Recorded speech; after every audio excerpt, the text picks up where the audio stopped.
She crouched down and blasted my service dog right in the face with the spray, yelling, "This mutt has no place here." My dog cried out and tried to scoot back toward me, and for a split second I just froze, stunned at what I was witnessing. Before I managed to get a single word out, she shouted even louder, "I'm calling the police. You can't have that animal anywhere on my street." Her voice rang across the neighborhood, pulling blinds aside and drawing curious eyes to the windows. I stood there gripping the leash, heart pounding, because this wasn't just a pet.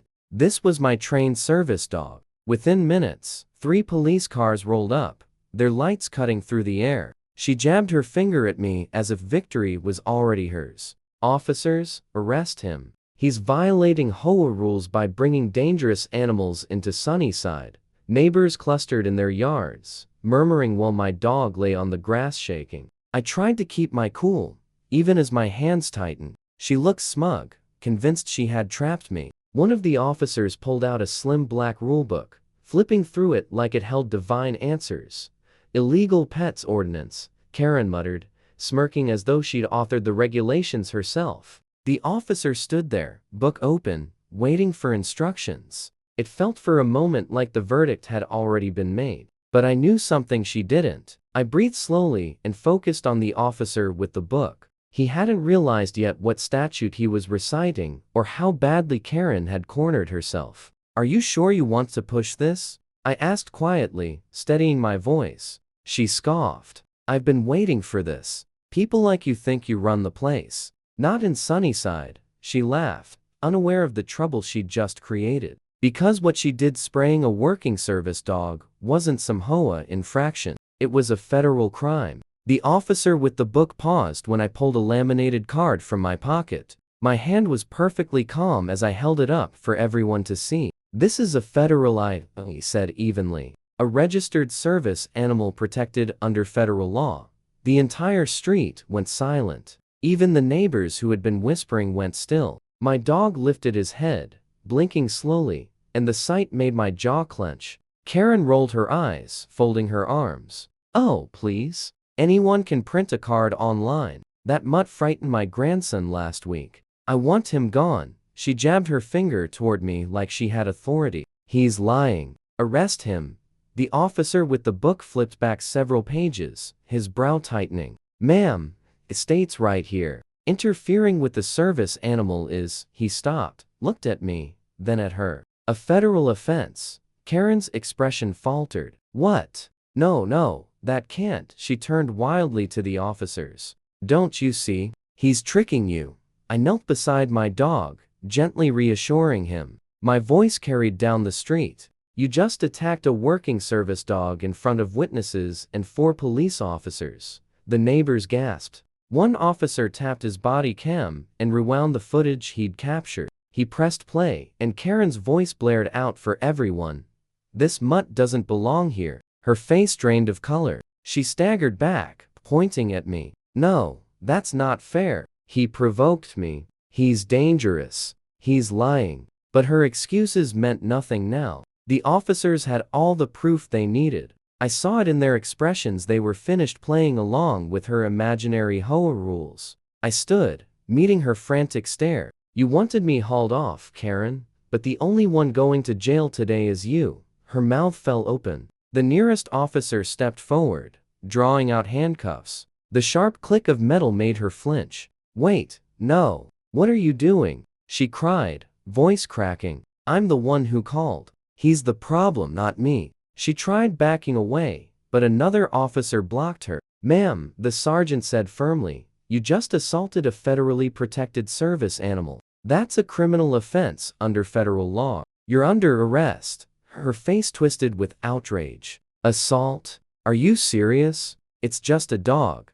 The entire block erupted in disbelief. A neighbor shouted from across the street, "That's not just a dog, Karen. That's a service animal." Others whispered, lifted their phones, and started recording. For once, Sunnyside wasn't judging me, they were staring at her. Karen spun around desperately. "You can't arrest me. I'm the HOA president. I make the rules." The officer holding the black book snapped it shut with a cold finality. "Your HOA rules don't override federal law. and pretending you have authority. You don't? That's another charge. The cuffs tightened around her wrists. This isn't over, she screamed as they led her away. You'll regret this, all of you. Her voice echoed across pristine lawns, but not a single neighbor stepped in to defend her. As they guided her to the squad car, my dog pressed against my leg, trembling but safe. I knelt and whispered, "You're okay, buddy. She won't hurt you again." For a moment, Karen twisted back to look at me. Her eyes filled with something darker than anger. This wasn't over, not for her. She still thought she had an ace hidden somewhere. They were halfway to the car when Karen suddenly lunged forward, trying to wrench free. "You don't get it," she shrieked, kicking at the ground. "I know people. I'll have your badges." The officers tightened their grip, but she kept thrashing. Neighbors edged closer, filming everything. Then she yelled the words that turned my stomach. "Call my lawyer, Judge Wilkins. He'll crush this whole thing." The sergeant halted mid-step. The officers exchanged uneasy glances. A judge? That wasn't casual bragging. Karen actually had connections. My pulse quickened. She wasn't bluffing. She truly believed the system was hers to command. Even with cuffs biting her wrists, she straightened up proudly. "You're making the worst mistake of your lives. Once Wilkins hears about this, I'll be out in an hour and you'll all be fired." Some neighbors whispered nervously, a few lowering their cameras. It was the kind of threat that could freeze people in place. But not me. I stepped forward, my voice slicing through the tension. "Funny you mentioned Judge Wilkins," I said, pulling out my phone. Karen's glare drilled into me. "Because I already sent the footage to someone who outranks every HOA president and every judge you think you control." The sergeant looked over. "Who did you send it to?" I held his gaze. "The U.S. Attorney's Office." The street went silent. Karen's confident grin shattered, her face draining as reality hit. No, you didn't. You're lying." But the panic in her eyes said she knew I wasn't. Her bravado crumbled. She scanned the crowd, hoping someone would back her, but all she saw were neighbors filming, whispering, shaking their heads. Years of intimidation and fake notices had finally caught up to her. "Ma'am," the sergeant said more sternly, "you're in custody. Threatening officers won't help you."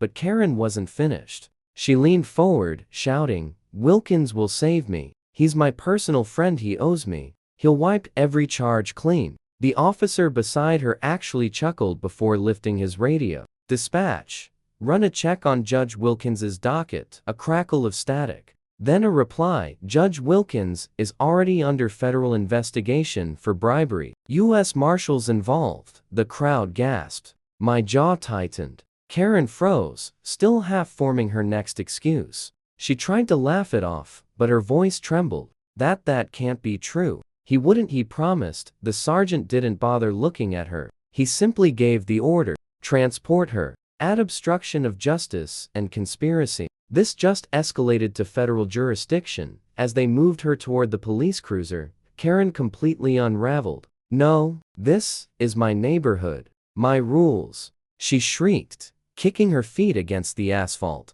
But this time, the crowd didn't stay silent. "You're finished, Karen," somebody shouted. "About time," another voice chimed in. Phone stayed raised, cameras rolling as she was shoved into the back seat, her face flushed and streaked with sweat. The same woman who once slapped fake eviction notices onto front doors was now slamming her head against a cruiser window, powerless. My dog leaned into my side, steadier now, and I whispered, "Justice moves slow, buddy. But it gets here eventually." In that moment, I understood. She wasn't just losing her grip on me, she was losing her grip on everything. When the car door slammed shut, Karen bucked and screamed inside, her muffled voice echoing across the cul-de-sac. "You'll all regret this. Every single one of you." But instead of fear, the block responded with something new. Laughter. One of the neighborhood dads lifted his phone high. "Smile for Facebook, Karen." People chuckled. Another neighbor added, "More like farewell, HOA Queen." For the first time in years, the folks she'd bullied weren't hiding behind blinds, they stood shoulder to shoulder, united. Mrs. Ramirez, the elderly woman Karen, once fined for planting unauthorized flowers, stepped forward. Her voice trembled, but it was firm. "We're not scared of you anymore." She stared at the cruiser as she spoke. "Not after tonight."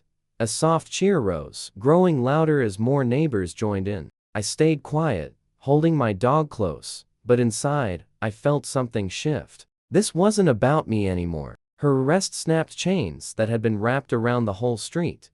The sergeant approached. "We'll need your statement," he said, his voice carrying respect now. "And that footage you mentioned. This case is going far beyond local jurisdiction." Before I could reply, a neighbor shouted, "Show him the notice, the fake HOA letter she put on your door." Another neighbor rushed over, holding a thick pile of papers. "She's been forging signatures for years. We've got evidence." The officers exchanged looks. One whispered, "This is bigger than we thought." Karen saw their reactions from inside the cruiser. Her eyes widened as she realized the truth. It wasn't just one charge piling on her. It was her entire empire collapsing. Though she pounded on the window, yelling to be released, her voice drowned beneath something she couldn't control. The sound of her neighbors cheering her downfall. Blue and red light still flickered across the houses when a black SUV rolled to a stop. Tinted windows, no sirens. The type of vehicle you knew didn't belong to small-town police. Two men in suits stepped out, badges glinting. The crowd fell silent immediately. These weren't HOA officers. Not city cops, either. The sergeant straightened. "Federal agents?" One of the men nodded. "U.S. Marshals. Will be taking custody of the suspect." He looked toward the cruiser where Karen, now pale, had her forehead pressed against the glass. "We've been tracking her network for months." The sergeant handed over the paperwork without delay as the marshals opened the cruiser door and pulled Karen out. The moment the cuffs clicked during transfer, she exploded again, screeching, "This is illegal. You can't do this. I own this neighborhood." The marshal didn't even blink. "Ma'am, you own nothing. You're being charged with harassment, forgery, conspiracy, obstruction. And that's before the federal count for assaulting a service animal." Karen's knees went weak. The sight of her, the same woman who strutted porch to porch like royalty, now sagging as the marshals held her up, triggered cheers throughout the crowd. Phones were everywhere, flashes popping like fireworks. I crouched beside my dog, rubbing behind his ears. "She's done, buddy. You're safe now." His tail thumped softly, and some of the tightness in my chest finally loosened. Karen yelled one last time as they loaded her into the SUV. "This isn't over. You'll regret crossing me." But the heavy door slammed shut, sealing her voice away. For the first time in years, the street felt calm, peaceful. One marshal turned to me, his tone gentler. "You did the right thing. People like her, they think they're untouchable. Until they're not." He nodded and stepped into the SUV, and just like that, the vehicle pulled away, taking Karen and every ounce of her fake authority out of Sunnyside forever. As night settled, only the chirping of crickets and the low buzz of neighbors talking remained. For once, people weren't whispering cautiously. They stood in small groups, laughing, trading stories of every petty rule Karen had used to intimidate them. The street that once felt suffocating now felt alive. Free. I sat on the curb with my dog's head resting in my lap. He was still a little shaken, but he looked up at me with unwavering trust, even after all that chaos. My chest tightened as I whispered, "No one will ever hurt you again, not while I'm breathing, Mrs." Ramirez approached, placing a gentle hand on my shoulder. "Thank you," she murmured, her voice cracking, "for standing up when the rest of us couldn't." Behind her, neighbors nodded. They had lived under Karen's shadow for years, but tonight that shadow finally vanished. I looked around, families laughing, kids running barefoot in the grass again, veterans standing proud, couples holding hands on porches, and felt something deeper than relief. Pride. Not just pride in myself, but pride in everyone who refused to be bullied anymore. Taking a steady breath, I spoke loudly enough for all to hear. "I didn't serve this country just to let someone with a fake rulebook tell me I don't belong on my own street. We all deserve better." And tonight proved we're willing to fight for it. Applause broke out. A few people cheered. My dog barked softly, almost like he wanted to add his voice too, earning smiles from weary faces. Under the moonlit sky, I finally stood, holding his leash. Karen was gone, but what she left behind was stronger than any rule she ever wrote. A real community, and for the first time in a long time, Sunnyside felt like home again. Deep down, I knew one thing would stay with me forever. Justice may take its time, but when it arrives, it's worth every moment.